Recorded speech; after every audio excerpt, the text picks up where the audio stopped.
Welcome to Say Yes to Chocolate, the podcast where better is the goal, not perfect. We're your hosts, Dr. Becky and Sara B, bringing you simple, science-backed wellness with a side of real life and a sprinkle of chocolate love, because balance should taste like joy. If you're ready to simplify your health and thrive in your 40s, 50s, and beyond, you're in the right place. Let's do this. Welcome back to Say Yes to Chocolate, where we make wellness simple, sustainable, sweet enough to actually enjoy. And I'm Sara B. And I'm Dr. Becky. And today we're diving into habit number 5 from our 7 simple and easy habits that changed our lives. And this one's going to save your sanity and your budget. Yes. And bulk cooking happens to be something that has saved my sanity and energy and budget, and is actually something I'm really passionate about. Yeah, it's kind of like your second love language. It really is my second Over love language. T-scores and bone health. Yeah, pretty much. Sure. And it's actually true. Sara is the queen of bulk cooking. I, on the other hand, try really hard to make that happen each week. I probably in about 50-50, but I can tell you on the weeks when I do, it makes a huge difference. Yeah, it makes a huge difference in the amount of protein I eat, less cleanup in my kitchen, which I love. I love cooking, but I don't love cleaning up. And it really just saves a ton of time as well. So let's dive into why it matters. Here's the thing. I mean, the biggest reason probably that bulk cooking actually matters is because of that protein, fat, and fiber that we need to be getting, especially midlife and beyond, for all things: metabolism, healthy body composition, bone density, muscle mass, maintaining the ability to be active and strong, and then also back and joint pain and reducing inflammation. Getting enough protein, eating balanced meals, and relying on staples in your kitchen over takeout or just throwing things together on a whim is your best bet. Makes life way easier. So much easier. So I bulk cook once a week because that's just works on our weekly flow, but it saves me so much time, stress, and cleanup. I know we don't talk about cleanup in the notes, but the cleanup is huge in my world. Yes. Well, cleanup is huge because it's one of the biggest hurdles to cooking. Right. That is the one thing. I actually love to cook. I love to try new recipes. I love to have everything prepared, but if I could just have a fairy come in and clean up my kitchen. Right. Well, and in my world, if you're going to cut something and use a cutting board and a knife, I'd rather cook them once and put them away once than have to do it every single night. Absolutely. Get it all back out. Yes. Start all over again. That is Rinse and exhausting to me. For me, bulk cooking saves me that stress a lot. And then for the whole week, I have healthy, balanced meals that take minutes instead of hours. Well, and then let's be honest, when you bulk cook, it actually helps prioritize a few of the other habits in our 7 easy and simple habits that have changed our lives, like prioritizing protein, because when you bulk cook, you can actually cook all of the proteins that you're going to be using through the week, so you don't have to do that either on a daily basis. Yes, absolutely. So that's the secret, right? Is how can we do something that makes us healthier, but we don't have to spend a lot of mental energy or think about it all the time. That's the whole point. But because Sara's the queen of bulk cooking, walk us through how you do it. Sure. So I usually bulk cook on Sundays. You could pick 1 or 2 days a week. I find it easier just to do one day and set up 2 to 3 hours for the week. And then I cook whatever proteins I'm going to eat for the week. So some weeks I only cook chicken. Some weeks I make a mix of cooked chicken and maybe some ground beef or a roast. And then I'm also going to throw a sheet pan of assorted vegetables, potatoes, whatever I have on hand, usually something green, into the oven to cook. And then that way I have some sort of fiber, starch, and protein. And then throughout the week, I just mix and match what I've already made, either for lunches and or for supper. So do you start the week on Sunday kind of having an idea of the recipes that you're going to make from what you're bulk cooking? Or is it kind of just one of those things you have all the staples ready to go, cooked in your fridge, and then put them together? It kind of really just depends on the week. There's a lot of flexibility there. Yeah, there's a lot of flexibility. Some weeks, maybe I'm going to cook a lot of chicken and I might do some stir fry, but I might also want to make some chicken tacos, or maybe I want to make a chicken salad one night. Some weeks I just make a big pot of soup and I have the same thing for 5 days. So that's a lot of what my bulk cooking actually ends up being. I'll do a huge crock pot meal and, well, provided I don't have extra teenagers that show up at my house for supper, which that tends to happen, then a lot of times I'll have at least 1 or 2 or 3 lunches for myself and my husband. So a lot of times that's how I bulk cook. Or if we are going to do chicken on the grill, I will do double or triple chicken breast just so that I have that left over. So really, just to even make it simpler, there's sometimes if I know we're going to make tacos, I'm going to make 2 pounds of meat, because then why make a pan dirty more than once? Well, and then So you the same also, thing. you can do a taco salad. You can Right. do, tacos the next day, a taco salad, whatever you want Yes. to do. So, And one thing, I have a great friend who's in her 70s. She lives alone, and like cooking by herself is so hard. I think we'd agree with, right? Cooking for one is so much harder than cooking for a large amount. It seems funny, but it is. And also, then you get tired of eating the same foods. So she will do a lot where, like, if she's going to make a recipe like a meatloaf, she's going to freeze 4 to 6 servings of it. oh, sure. And so, but once she has 3 or 4 different recipes, then during her week, she's just going to take out a portion from the freezer. And I will do that a little bit too. Like if I make a big batch of something that's too much for a week or I'm tired of eating it, I'm just going to pop it in my freezer for later. That's actually a great idea because that is something that I haven't really done. I am actually notorious if stuff goes in my freezer, I find it 6 months later and it's, freezer burnt and gross and icky.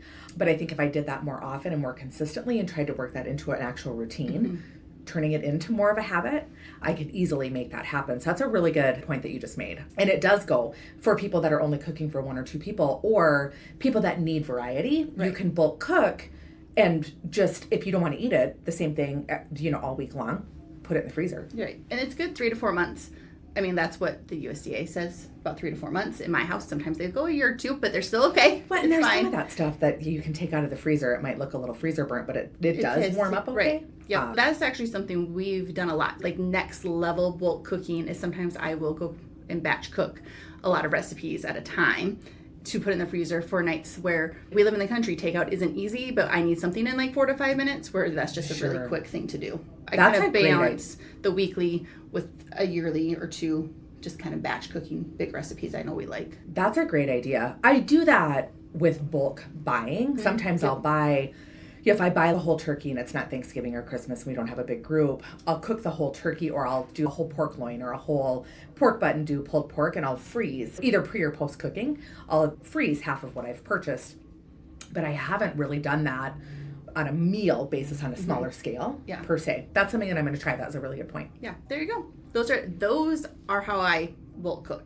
Sometimes it's a little intense, and so I'm learning how to simplify that process, which a lot of it is now just like, oh, we have hamburger, let's just make 2 to 3 times the amount we're going to have, so that way future me is really happy in 3 to 4 months when I'm like, oh, I'm starving and I don't actually want to cook. Well, and one point that has worked well for me, as my kids have gotten older, our weekends are quieter and I do have a little bit more free time. And so the bulk cooking for doing all the prep on a Sunday for 2 or 3 hours or an afternoon has gotten easier.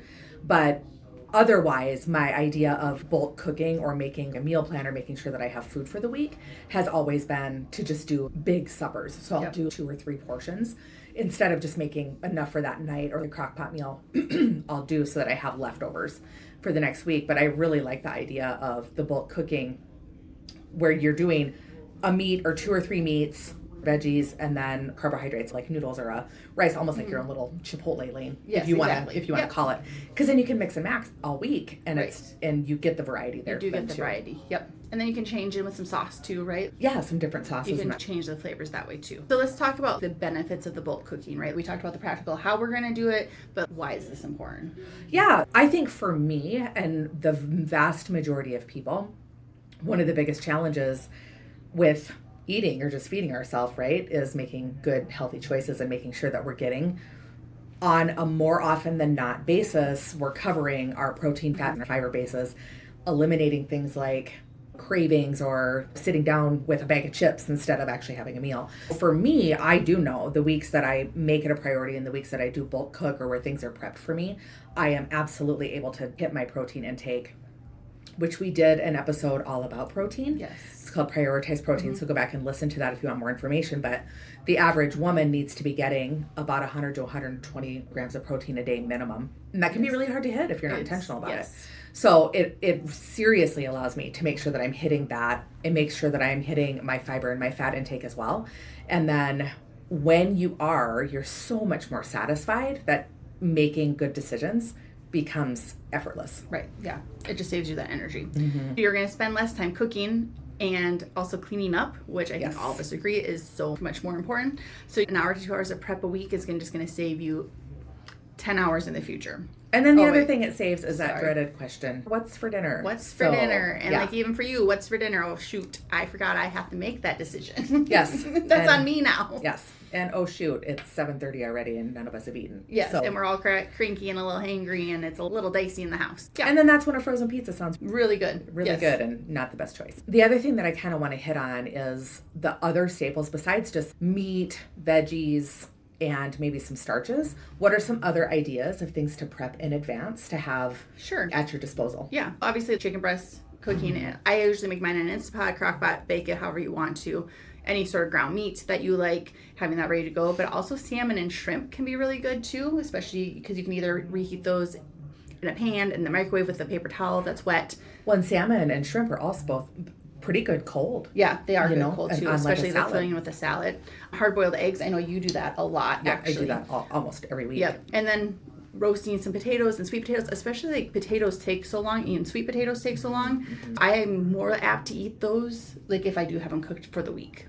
Great ideas, and then easy grab and go. And then I know my oldest daughter actually is really good about doing things like overnight oats in the fridge or like chia puddings and that kind of stuff. But she can prep a whole week's worth of stuff like that, have it ready and waiting in the fridge, and then it's a grab and go breakfast for her. She's a college kid, so it's a grab and go breakfast for her. She doesn't need to warm it up, and then she can take it into class with her without it being and that's also great. Like if you need a snack, right? Like that higher protein and fiber snack. For sure. Yeah, the one thing I was thinking about is because I love a little sweet, and there's so many yummy things you can make with like a protein powder that I probably need to add that to my batch cooking. Yes. It's a little healthy go-to treat. Well, it wouldn't work for you because you're dairy free, but sometimes I'll do like a little cup of yogurt and a scoop of protein powder. And if you do like a vanilla yogurt with chocolate protein powder, that sounds really good. It's delicious. Yeah. So that's pretty easy as well. Yeah. So hopefully that was helpful, and we gave you some good tips and things that work for us. We're both a little bit different, so 2 different perspectives on what works in our lives. But for your KISS action step for this week, if you're unfamiliar with what we're referring to when we talk about KISS, it is our framework that helps you make healthier habits and healthier choices just a little bit easier in your life. It's called Keep It Simple and Sustainable. We did do an episode all about our KISS framework as well, so you can go back and listen to that. So here is your one takeaway to be able to implement this and the information that we just covered. Just set aside 1 to 2 hours, sometime this week, whatever works for you, to bulk cook just a few staples. Make it simple, make it easy, and just start with 1 protein, 1 starch, and 1 veggie. Make it your favorites if you want to, or try something brand new. I would make your favorites your first time.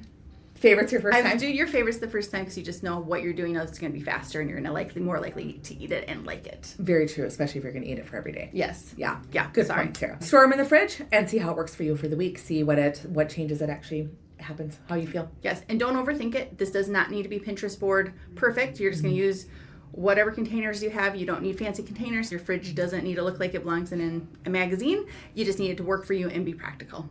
So give yourself the gift of an easier week. And that's habit number 5, bulk cooking.